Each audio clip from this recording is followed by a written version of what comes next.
이 내용은 2025년 11월 23일 아산병원에서 열린 대한스포츠의학회, 대한골프학회, 대한골프의학연구학회가 공동으로 시행한 심포지움에서 제가 발표한 내용입니다. 손목이 아픈 경우에는 뭔가를 보강을 해줘야 됩니다. 이렇듯 손목이 약한 경우가 많고 아픈 경우가 많아서 그래서 예전부터 손목을 보강하는 것이 굉장히 중요했습니다. 심지어 수천 년 전에도 손목을 보강하는 것이 중요하다는 것을 알았습니다. 그러다 보니 여러 테이핑, 아대, 심지어 이제 메탈 밴드 이런 다양한 우리가 치료법들이 나와 있습니다.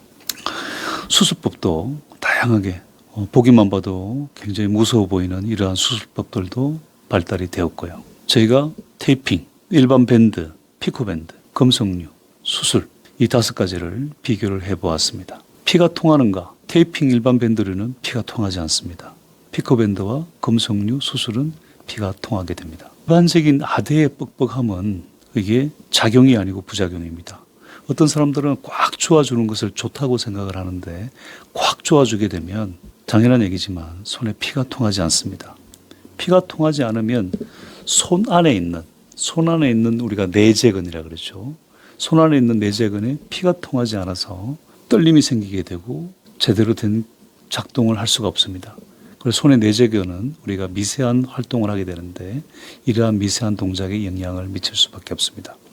제 같은 경우는 일반적인 강도로 쪼았을 때 한 30초가 지나면 손목이 떨림이 발생을 합니다. 테이핑 아대나 이런 걸 쪼았을 때 3시에서 9시로 꽉 쪼아지기를 바랍니다. 이걸 목적으로 손목을 조우는 테이핑 아대를 하게 되는데 실제로 해부학적으로 보게 되면 6시, 우리가 신경과 혈관이 지나가는 6시가 제일 많이 눌릴 수밖에 없습니다. 그리고 그 다음에 12시가 눌리게 되는데요.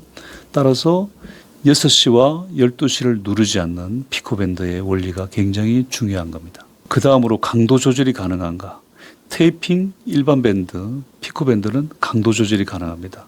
아시다시피 금속류는 강도 조절이 되지 않고요. 수술도 수술을 해버렸기 때문에 강도 조절이 되지가 않습니다. 치명적인 부작용은 어떠한가? 테이핑 일반 밴드로는 피가 통하지 않는 부작용이 있고요.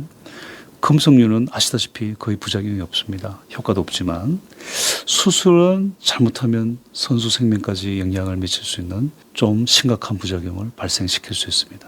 저희가 선수들을 만나본 결과 가장 만족도가 높은 것은 피코밴드 같은 경우는 일반적인 분들은 3개월에서 6개월이면 거의 회복이 되고요. 선수들의 경우는 많은 훈련을 하기 때문에 한 2년 정도 착용을 하면은 통증이 거의 회복된다고 합니다. 제일 만족도가 떨어지는 것은 수술인 것 같습니다. 대부분의 수술을 한 선수들은 만족도가 많이 떨어지는 것 같습니다. 그래서 이러한 치료법들 중에서 어떠한 치료를 해야 되느냐 꼭 과학적으로 생각을 해보시기 바랍니다.